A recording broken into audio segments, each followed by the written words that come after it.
Thank you. Hello, everyone. Thank you for joining us today. I'm very pleased to welcome to today's 1800RESPECT webinar.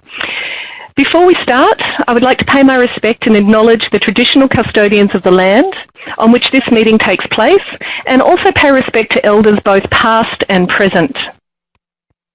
Today's topic is a trauma-informed understanding and responses to children affected by family violence. We're pleased to welcome our presenter for today, Angela Weller.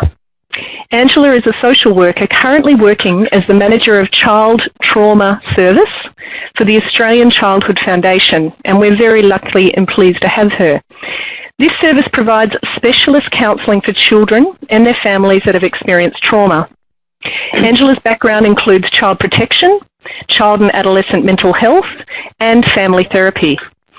Exploring recent research and knowledge, Angela will provide an insight into how family violence shapes children's development, including the impacts on children's brain, body, emotion, behaviour and relationships. It's bound to be a very interesting and topical webinar today, and we're pleased to say we have approximately 1,500 participants registered for this webinar. Now please note the webinar is live and interactive.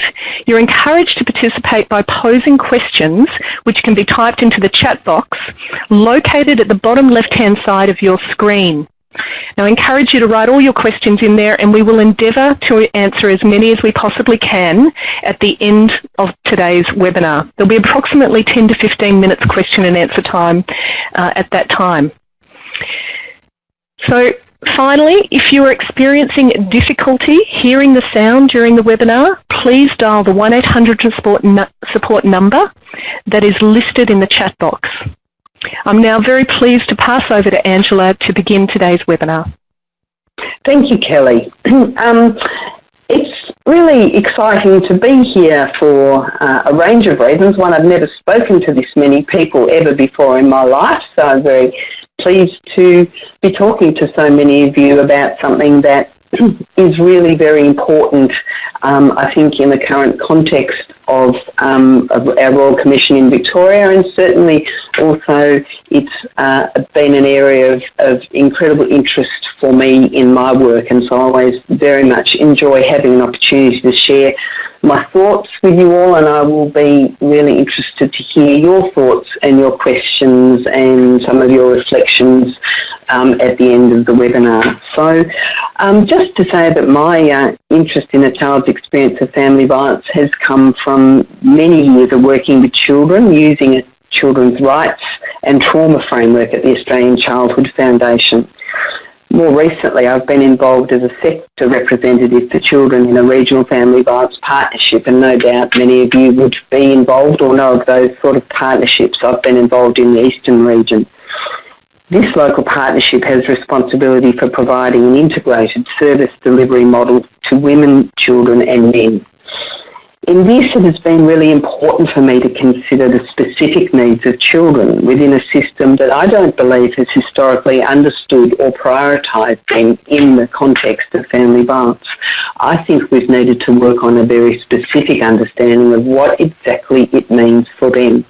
In my history of being a counsellor with children who've experienced a range of abuse, my sense of family violence is it has a hugely significant impact on children in all areas of their development, and that's the impetus for me to understand this in a very specific evidence-based and researched way.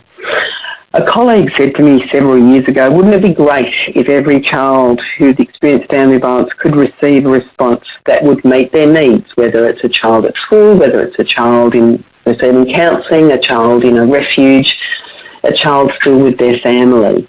And that was a really important question for me, because whilst I know that that's kind of in some ways unrealistic, it led me to get thinking about what we really need to do to understand the specific impact of family violence on children, and how we think about what they need, and how as professional service systems, parents, carers, we can respond to them. So that's the background and context of it. And if I go on to the first slide, I would like to sort of, I think Kelly said this as well, but today really is going to be about a conversation about what family violence does to children and consider what a child needs and as a result of that. The experience of family violence is a significant source of trauma for children. Recent research and knowledge provides an insight into how family violence shapes children's development, including impacts on their brain, body, emotion, behaviour and relationships. And I'll go through each of those areas, those domains, those components of a child's functioning, because it's a really useful map to understand what it is and how we see the impacts in children. Integrating the knowledge base of neurobiology and attachment in this webinar will provide us with an understanding of the impacts of family violence and an overview of interventions in the context of the child's culture, relationships, community and the professional system around them. I think now would be a good time perhaps to do a short poll, because one of the questions that is often asked to me is, what is it particularly like for children to live in an environment that is shaped by violence? Is this different for them than adults? So the whole question that I'm going to ask you is the experience of family violence for children different to that of their mothers and other adults? Oh, that's a very resounding yes. So I think we could probably stop the poll now, and I'll just kind of comment about that. I guess what you would all say to that is that, of course, it's different. But one of the things that we know is that a lot of people don't think that it is, because I think that there's been a lot of emphasis on the experience for adults and in particular mothers, and we have a range of frameworks that understand structural and gendered frameworks that help us to understand the impact on a woman.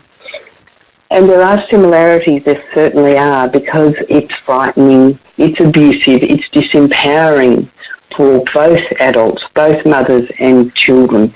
But we make some assumptions around the fact that if children are too young, they're not affected. If they didn't see it, they weren't affected. If they were in another room, it didn't matter. If they weren't directly hit.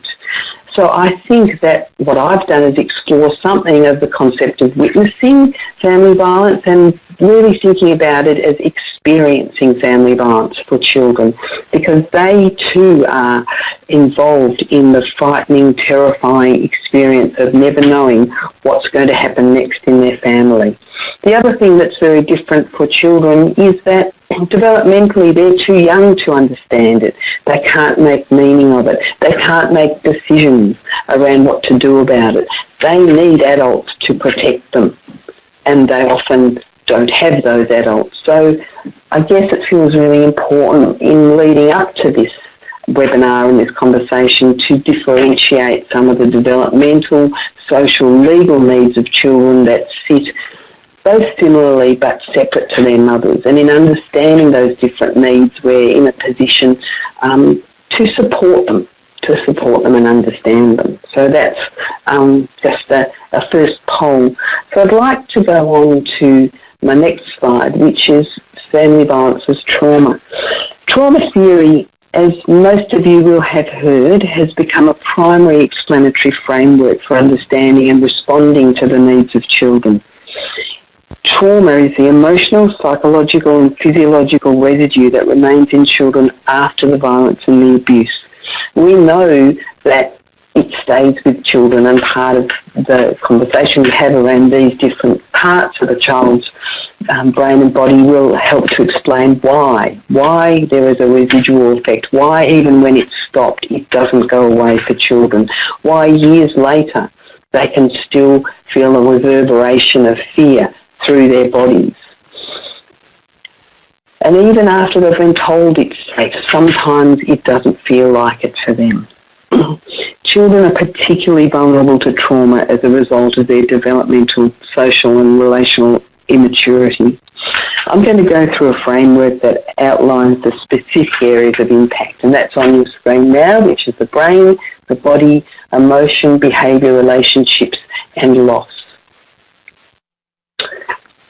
When we think about neurobiology and trauma, the authors that we think of, and I'd encourage all of you to look at some of the writings and the research from these authors, is Dan Siegel, Alan Shaw, Steve Porges, Pat Ogden, Dan Hughes, Bruce Perry. There are many current researchers that provide us with a great deal of information around trauma and its impact on the neurobiology of brain and brain development. Most of this material is written for adults, but our job, and I guess my vision with this material, is to translate a lot of what's been written for adults into the way we understand children and their needs. Normative brain development tells us that a brain develops sequentially and is integrated in a way that enables us to function from basic physical survival like breathing and walking and heart rate to complex emotional and cognitive capacities. Our brain's primary function is to receive, interpret and integrate sensory data. So what we see, smell, touch, taste, hear, all of that comes into our brain and we make sense of that. We survive, we communicate with people, we talk, we make meaning, we learn. That's our brain's job. But trauma is disintegrative to brain development. Trauma disintegrates, affects the size of particular parts of the brain. It disintegrates the integrative components of the brain. So bits of the brain that need to talk to each other, need to communicate, are not able to. So hence the important things like meaning making and emotional feelings and communication become very compromised. So trauma reduces the capacity of children's brains to shape the way they react to the environment. They can't perceive things safely. They don't feel like they understand things. They don't find relationships safe. They cannot react in safe and flexible ways to different situations and contexts. What our brain helps us to do is have a set of flexible responses to the environment. Like if a snake comes up to us, we know how to respond to that, or perhaps we don't, but we can react flexibly in terms of thinking, managing our arousal and having an action plan around things that we need to survive and things that we need to know. Children cannot react in those safe ways. They can't react flexibly, so they're stuck in very inflexible, frightened ways of being because their brains are so overactivated, they're so stressed. They struggle to remain calm enough to take in new information and learn new things. The parts of their brains, like the hippocampus, which is the part of the brain that is fundamentally important for our memory, doesn't function properly. So children can't remember what they heard a minute ago, let alone a month ago or a year ago or 2 years ago. Their autobiographical memory systems are affected. Their capacity to tell us a story about where they were, how they were, what they felt, who they were with, and their sensory impressions of that situation are really compromised. What that does is have people suggest or interpret their behaviour and the way they are as problematic. Because they can't memorize things, they get labelled as liars. Because they can't learn, they get labelled as poor learners or having behaviour problems. So there are particular parts of the brain that are compromised in terms of their arousal, their stress, their capacity to remember and to remain calm, that keep them in a hypervigilant state all the time. They find it difficult to separate the past from the present, so they're constantly reacting to sensory triggers and other unconscious reminders of the past as if they are in the present. These kids are always looking out for something to be frightened of, even though they might be safe, which goes back to that sense of what I said before, is that even after the fear has passed, we have got and we see kids who still find the world frightening. The theory that best explains the link between the brain and the body is the Polyvagal Theory, and many of you may have heard this, and this is a theory by Stephen Porges. This theory clearly connects the brain and the autonomic nervous system through the body to explain the physiological impacts of trauma. It describes as survival mechanisms defensive responses that we use to protect ourselves from threat. And I think when we think about those defensive mechanisms, we can probably relate to those ourselves. Sometimes if we're stressed, we become highly anxious. You would have heard of the fight, flight, freeze response. That is where we run, we fight, we run away, we defend in a very active, perhaps even angry, anxious way, a response to when we don't feel safe.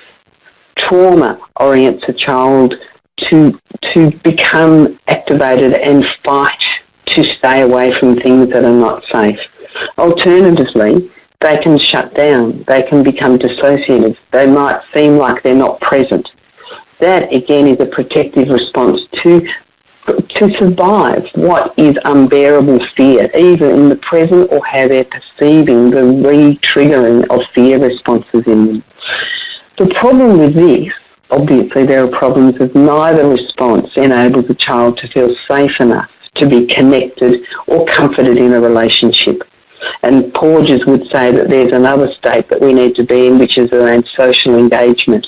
That is where we feel safe enough, and our neuroception of safety, the way we see and feel the world, makes us safe enough to connect with others to feel safe. You think of the kids we see them running, fighting, fleeing, freezing, or shutting down to just protect themselves from the fear.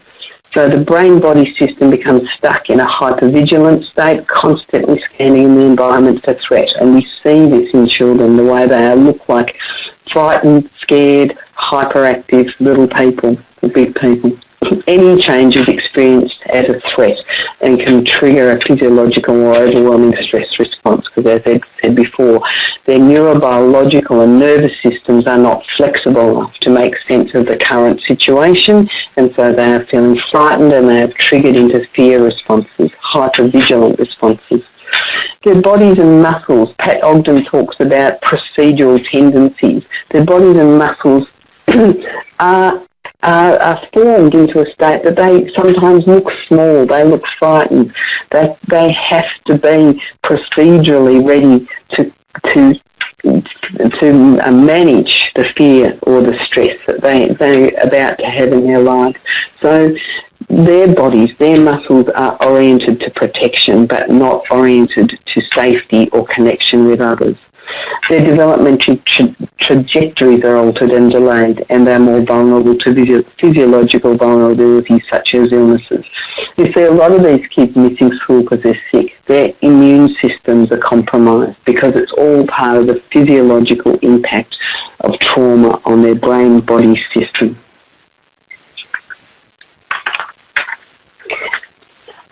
I think when we see and think about children and feelings, the experiences of violence and unpredictable and fear affect their capacity to know and organise their emotional world and develop emotional awareness and literacy. Children, and Alan Shaw talks about this, need in their younger years a strong connection with a parent, a caregiver that has innately in it right brain connection.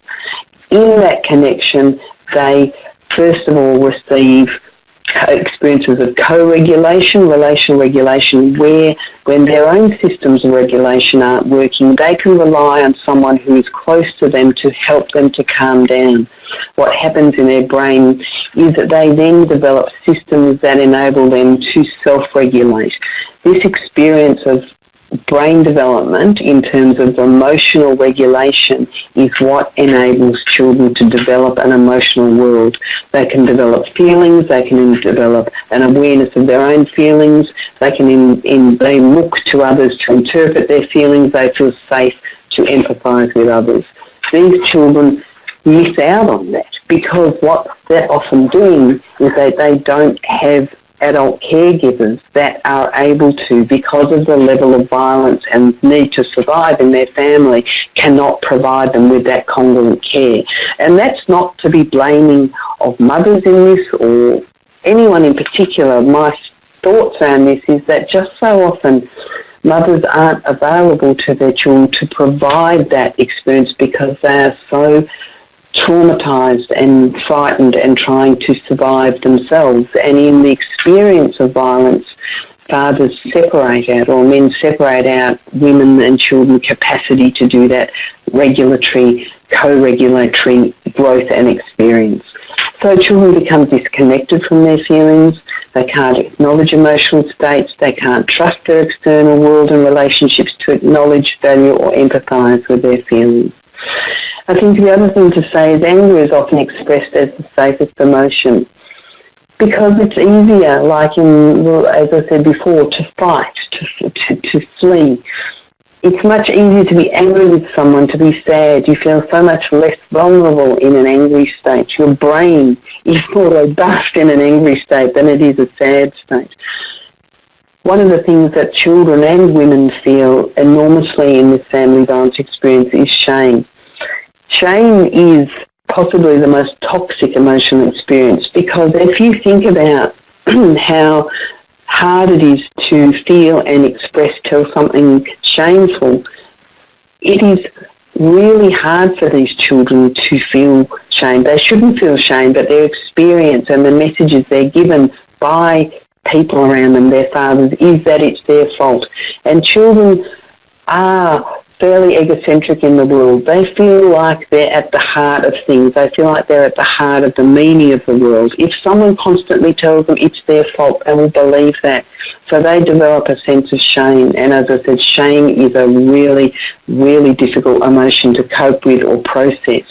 So that's hence why we see so much anger in these children and so much sadness that they feel has to be translated into something that's safer to express. Behaviour I was referred to is the way we see a lot of what I've talked about there. We see and we know that neurobiology gives an explanation for what we see in children, their fear, their hypervigilance, their lack of emotional connection. But what we see in them is behaviour, and the important thing about behaviour is that we need to understand it. I think so often behaviour, trauma-based behaviour is interpreted as being bad or naughty or lying or deceitful. We know that children's emotional parts of their brain don't even develop until they're 3 or 4. So how can a child be lying at that age? We need to understand the neurobiology. We also need to understand what's at the heart of trauma-based behaviours. Trauma behaviours are adaptive, and when I mean adaptive is a really important word. Children learn to adapt to feeling frightened by developing certain behaviours to survive. The problem with those behaviours is they're really helpful at the time that they need to use them to survive, but they're no longer helpful a year, 2 years later. But because their memory systems and because their systems are stuck in that hypervigilant mode, they still need those behaviours as ways that they think they need to cope with difficulties in relationships, difficulties in learning, difficulties in just functioning. So if we understand trauma-based behaviours as adaptive and just that the child has had to do them.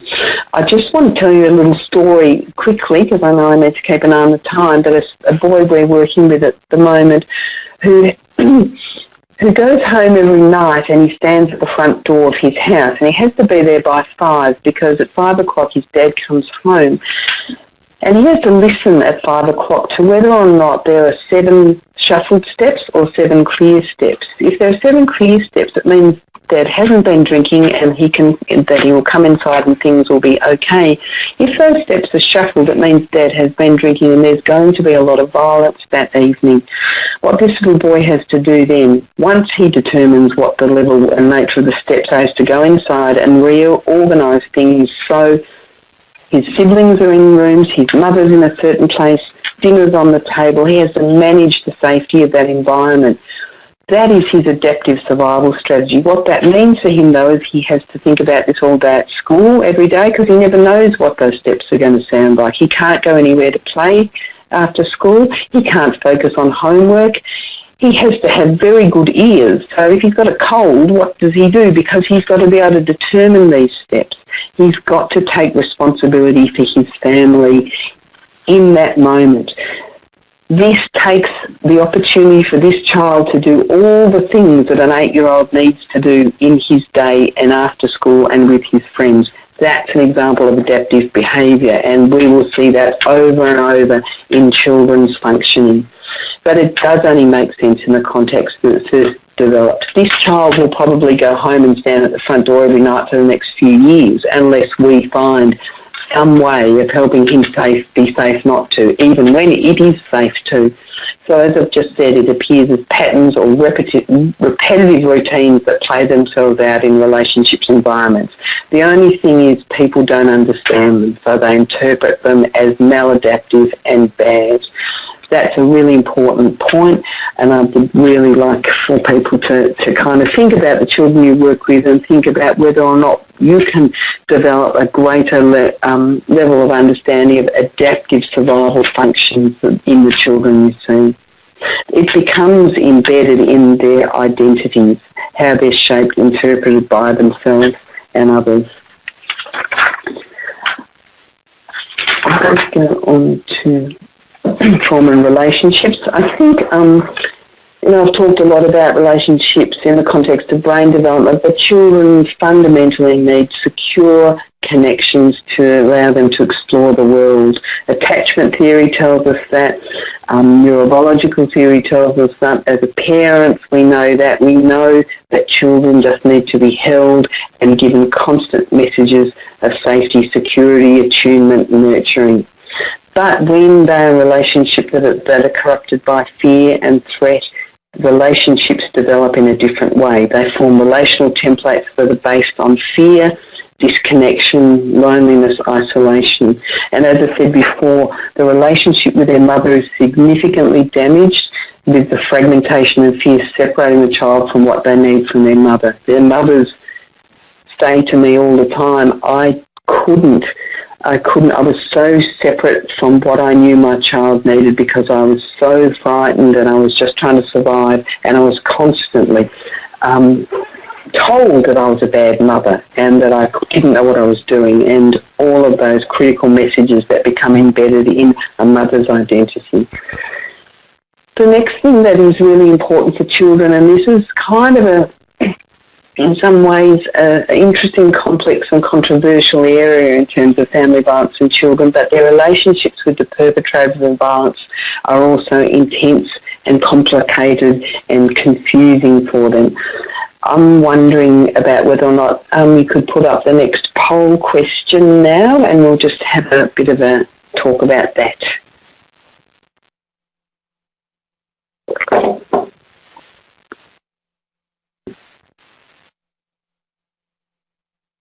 Is that going up?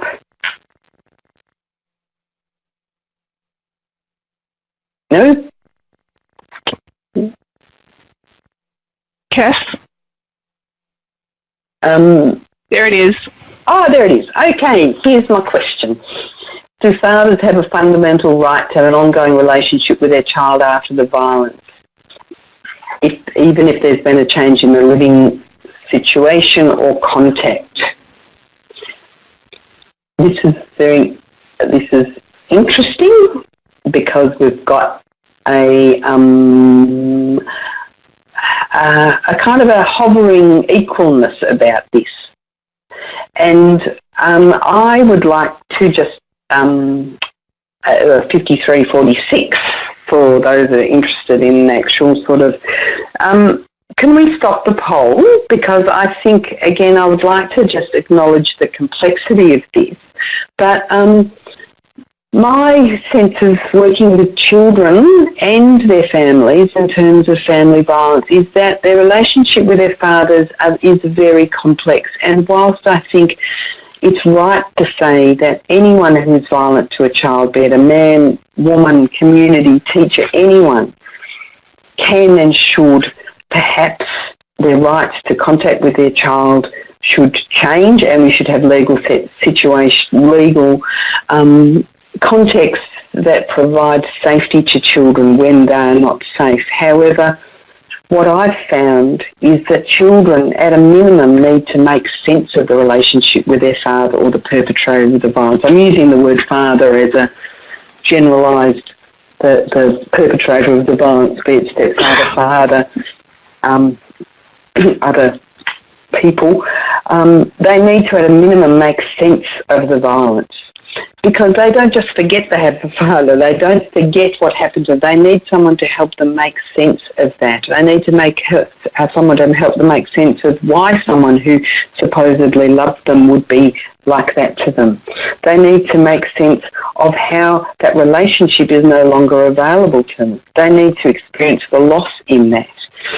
And so whilst this feels like it's always complicated to say, what I do in my practice is try and understand how, at a minimum, as I said, that children are supported to make sense of all those questions and confusion, and if possible, to have contact with their father in a safe way that can involve a father or a perpetrator acknowledging the violence and saying sorry and creating a new safe way of being with their child. I do working. In fact, I was at a men's behaviour change group last night, and my emphasis with men who have been violent to children is that you need to take responsibility for the violence. You need to say that to your child. You need to talk about the importance of safety, and you need to repair this with your child.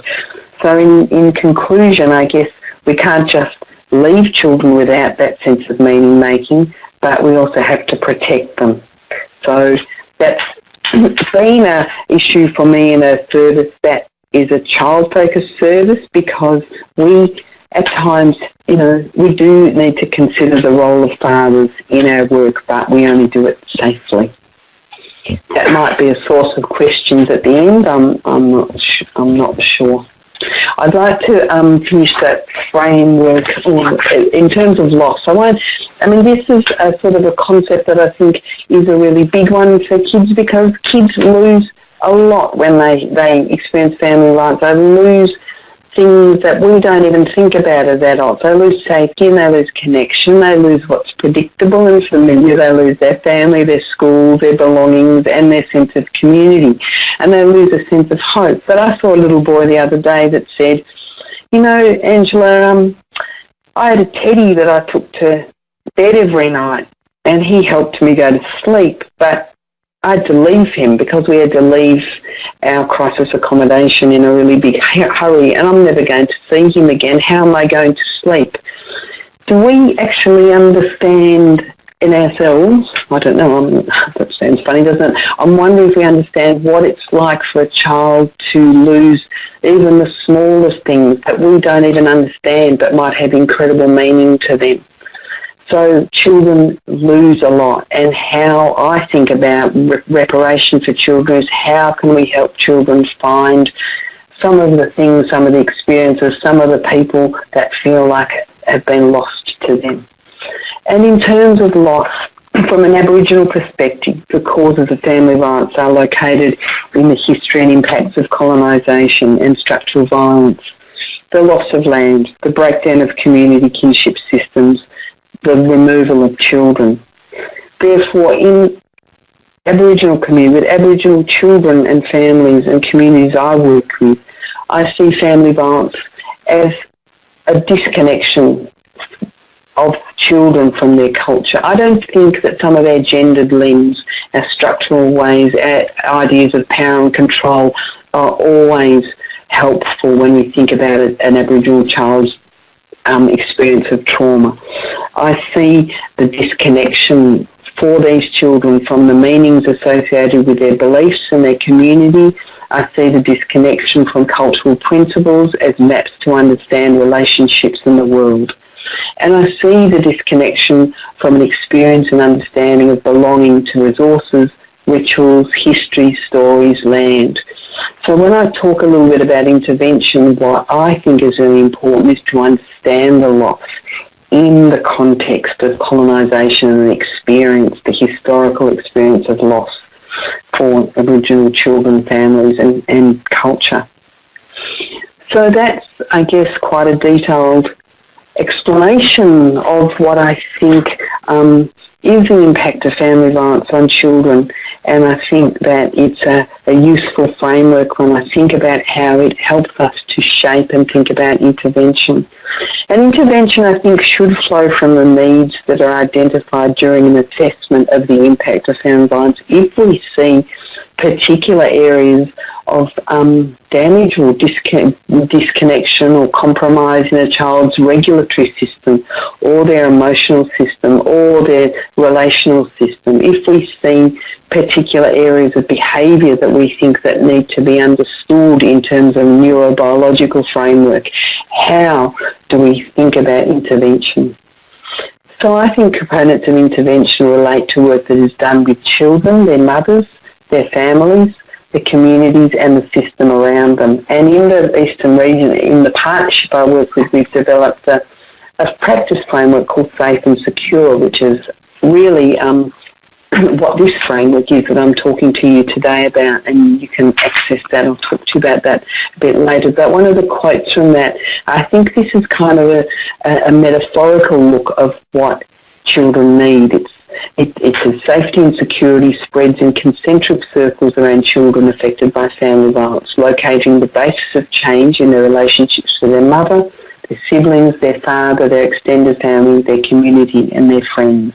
So if we picture a child in the middle of a system and then think about the concentric circles that spread and grow and develop around them, that are all influenced by our understanding of the impact and understanding of what they need to feel safe and connected. Because I think at the heart of this theory, at the heart of intervention for children, what they need is experiences of regulation in relationship. They need to feel calm, they need to feel physically safe in connected relationships. That's what they need. How do we help a system to understand how they provide those experiences with and for children? So, as I said, the service system needs to engage with children to provide a map for their recovery and reconnection to hope in their lives. It has some components, and one said, what does it look like for children? I'm going to go through some of the components and part of these are practical and part of these are systemic, part of these are things you do directly with children, but largely what they do as advocates for children as well, because the concentric circles take in our role as advocates and systems, as people who work directly with mothers and children, and people who work directly with children at the heart of the child's world. So what we do need to do is understand the dynamics of family violence. And as I said before, I think we do understand family violence and should understand family violence through a gendered lens as an abuse of power to consolidate control over women and children. That's the fundamental ideological, conceptual framework that I think that we use to understand family violence when we work with women and children. I think, therefore, how do we consider strategies which hold strategies for services, legal reforms that hold men accountable for their violence and resource them to make the necessary changes for safety to be sustained? We do need legal systems that protect women and children. We need child protection systems that understand this. We need to understand what power and control means to women and children as you deconstruct it in relationships with them, so they can start to take on more of that themselves, more autonomous sense of power and control in their own lives and hearts and relationships. We need to, as I've said, ensure that cultural considerations are built into all forms of intervention. We need to respect and honour cultural needs and make sure they're built into all of our work with children. We need to understand cultural meanings of childhood, of safety, of family. We need to make sure that we work together as and with services that are specifically oriented towards healing and recovery for families and communities. These are really important components. I think protection and safety for the child is around resourcing mothers to protect the child themselves and their children. It involves safety plans, it involves the legal system, the professional system, and intervention that focuses on physiological safety. I think children need to feel safe to recover, and I know that a lot of children don't, and a lot of people who talk to me say, how can children recover if they're still exposed to experiences of fear because they are, because for all sorts of reasons they can't be safe. But my orientation is that unless a child starts to experience some safety in the world, the recovery, the settling of their neurobiological and body systems will not begin to happen. So therefore, as an advocate for children, this framework, I believe, can be communicated into legal child protection and other systems that talks to the absolute heart of the importance of safety for children in their worlds. I think network engagement and collaboration is incredibly important, and that involves a collaborative approach by agencies to support joint planning, assessment, risk management and intervention. And I think all of us are involved in professional systems around children. How do we communicate with one another? What protocols do we have in place? How do we ensure that our risk assessment frameworks line up, that we're having conversations that are congruent around our understandings of behaviour that children show us? How do we, as agencies that even work not necessarily in partnership with each other, share a framework that keeps children central, that keeps the idea of accountability and safety central to our approach? I think when I say collective consideration and work as being mediated and communicated through structures such as care teams is one of the best ways of doing it. I rarely have a case of a child without there being a care team or other collaborative process with a set of protocols and communication structures and risk management plans and evaluative mechanisms to ensure that we are working together. Because, you know, at the very heart of family violence is neurobiological disintegration.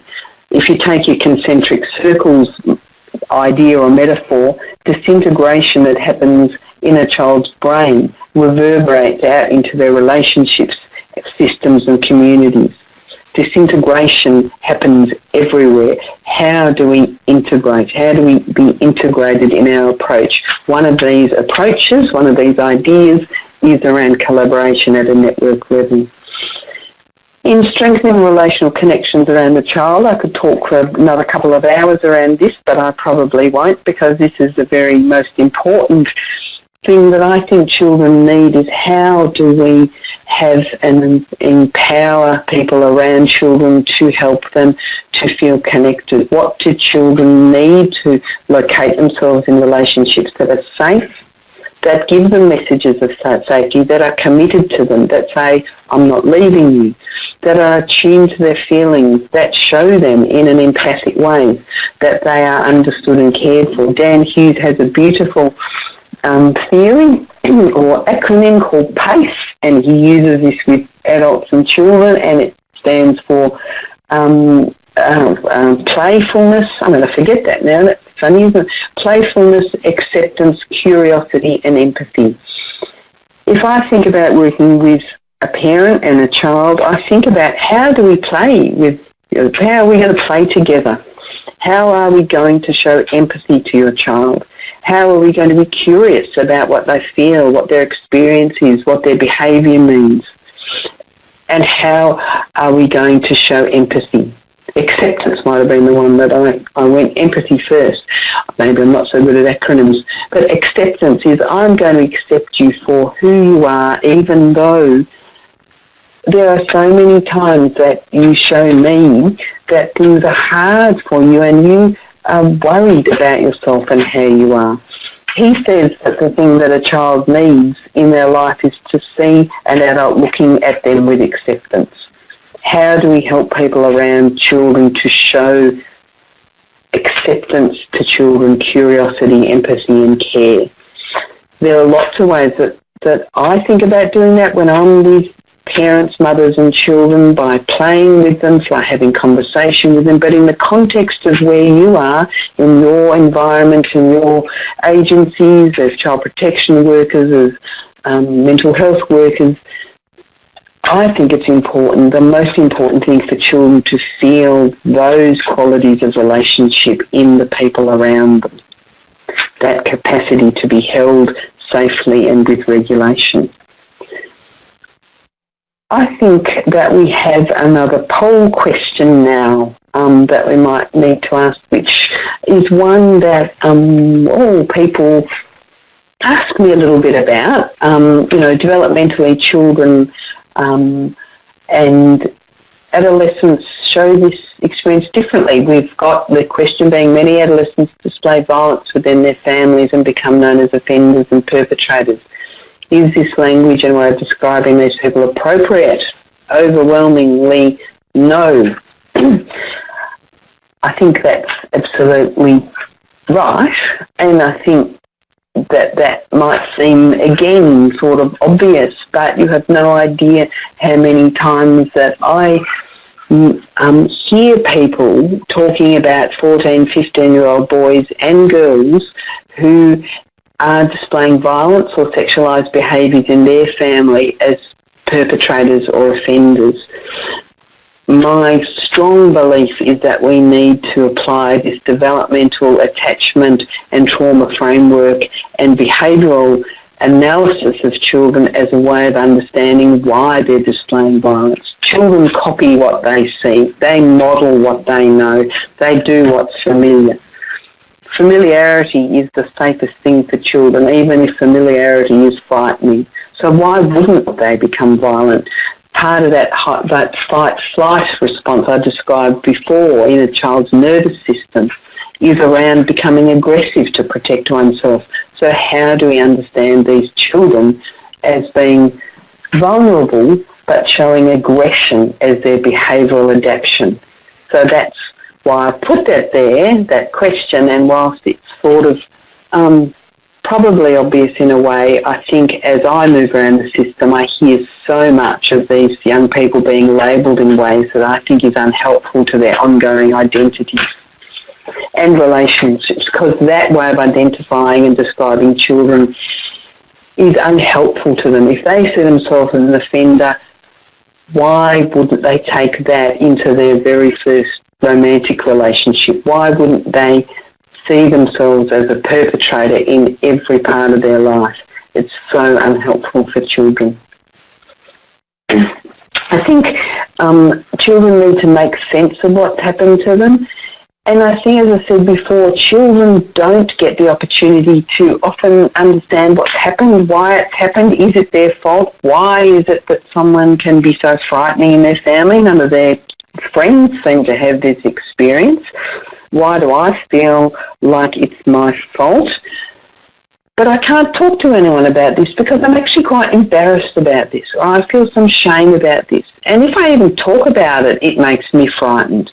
So how do we find safe adults in a child's world to help them to make sense of it?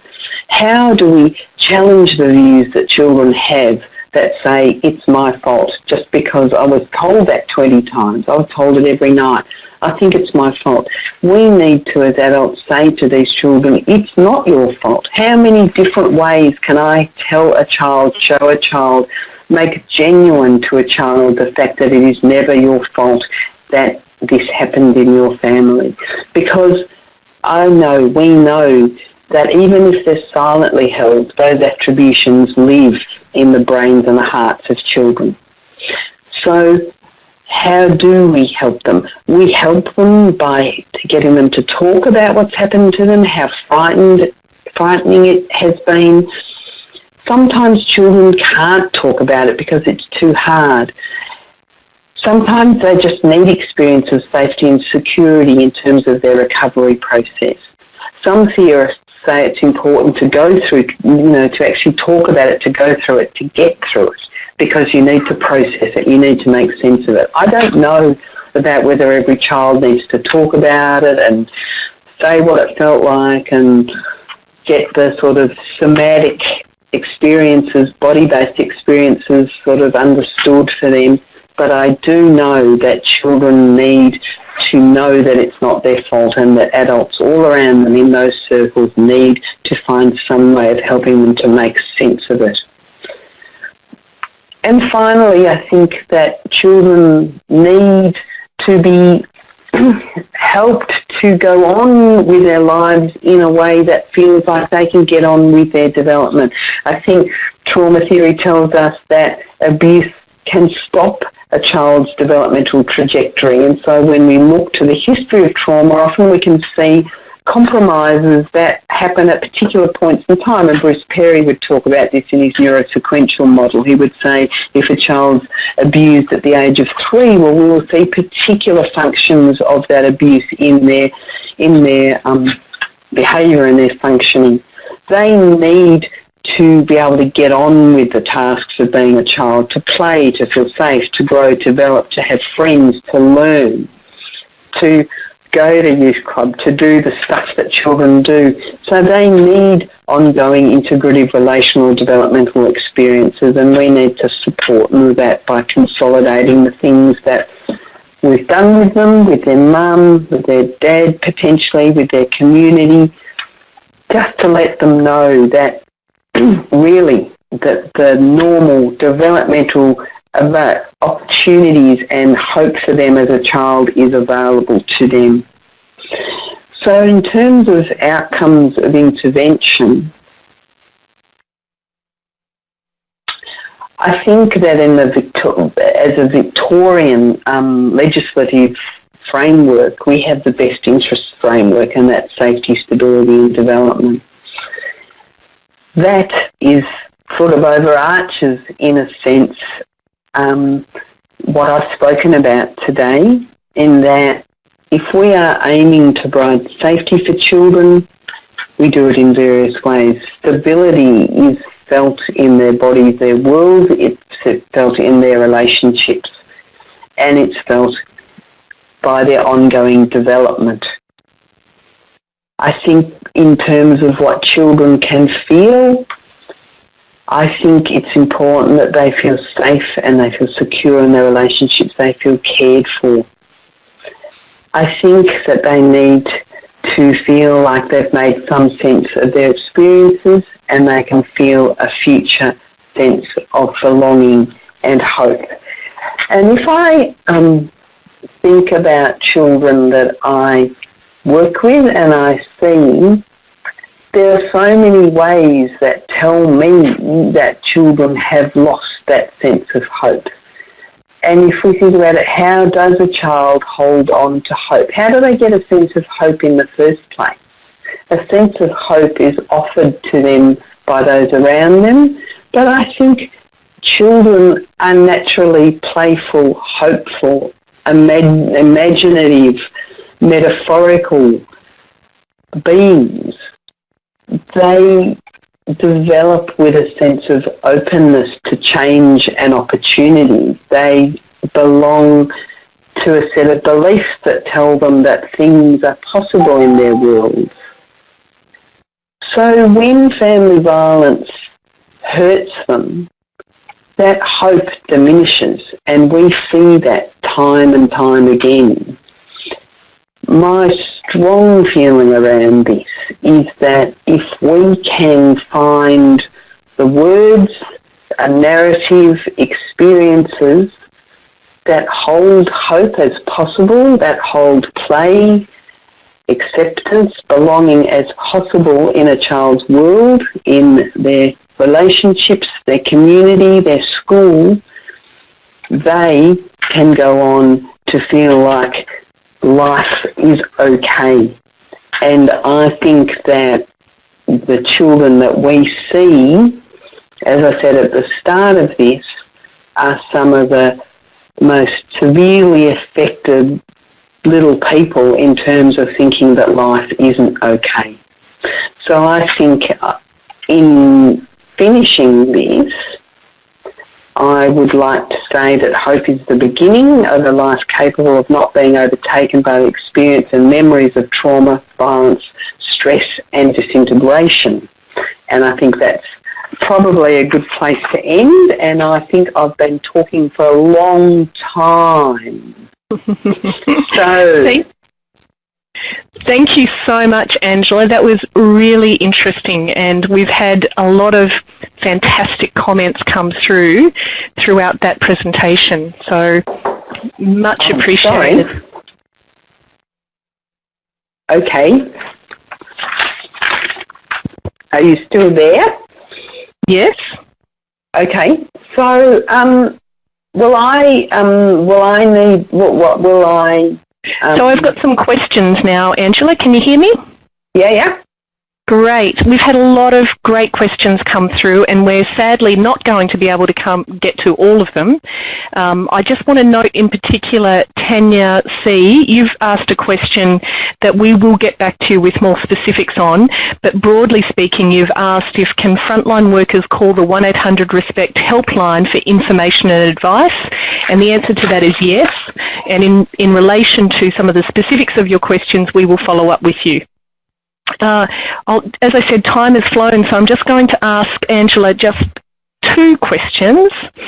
One of the questions we've been asked is, recognising the effect that trauma has on the structuring of the brain and on a child's ability to learn, how can the community sector support schools to work with traumatised children? The community can work with schools by helping schools understand that there's a trauma-informed practice framework that can be applied in educational settings that has the same set of principles that I've spoken about today: predictability, safety, routine, attunement. On the Australian Childhood Foundation website, we've got a resource called Making Space for Learning that is a practice framework for education facilities. So a trauma-informed approach to education is one where we help teachers to understand that children will have trouble learning because of their memory systems, their attentional focus, their ability to connect, their social difficulties, and so in that we can use this same framework to encourage regulation, connection, ways to help children learn in less stressful environments, frameworks to help them remember things with repetition, predictability, routines that help them feel safe, regular people. All of those things are really important in environments with education. Fantastic. And one last one, and I do want to note we've had a lot of questions, and if you, we will try to get back to as many people with answers to those questions as possible. But if you have some very specific questions you'd like to answer, you can always email feedback@1800respect.org.au. This last question, Angela, is can children ever truly break out of the cycle of violence? Yes, definitely. I think children, because we know that the brain is a plastic part of our body, physiological organ, with brain development it can be reshaped, but it needs to be reshaped in the context of safe regulatory experiences. And that is what children need. They need to have safety, they need protection, they need to do all those things we've talked about, but they will, in the newly experienced safety of relationships, their brains will start to develop again with all the activities around repetition and connection that they need. Wonderful, Angela. Now, given the time, we are going to have to just get to our closing remarks. That was really wonderful, and I'd like to do a special thank you for everyone that submitted questions. As I said, if you'd like to have any other questions answered, email feedback@1800respect.org.au. Finally, our next webinar is going to be held on Thursday the 15th of September. The topic is technology facilitated abuse, and that's bound to be a really interesting webinar as well. It'll be presented by Karen Bentley, the National Director of Safety Net Project at WESNet, and you can register now for that by visiting the website or visiting 1800respect.org.au/webinars. There's also a range of resources available to frontline workers by downloading the Frontline Workers Toolkit, available at 1800respect.org.au/toolkit. And to keep up to date with upcoming webinars and new resources, you can subscribe to the newsletter at 1800respect.org.au on the homepage of the newsletter. It's down the bottom of the homepage, bottom of the homepage of our website. You'll find the subscribe link. Now, finally, I just want to raise awareness also of the DAISY app, which is an innovative app that connects women to support services. And recently 1800RESPECT launched the Support a Friend campaign. For more details about how to identify the signs and respond to women at risk of or experiencing domestic and family violence, you can access that short 2-minute video by visiting the homepage of the website and clicking on the banner on the homepage of the 1800RESPECT website. If you stay logged in, you will be taken to an online survey, which will be redirected to now. We appreciate your feedback and comments. And thank you again in advance for your participation, your questions and feedback, and we wish you a very great afternoon. Thank you again.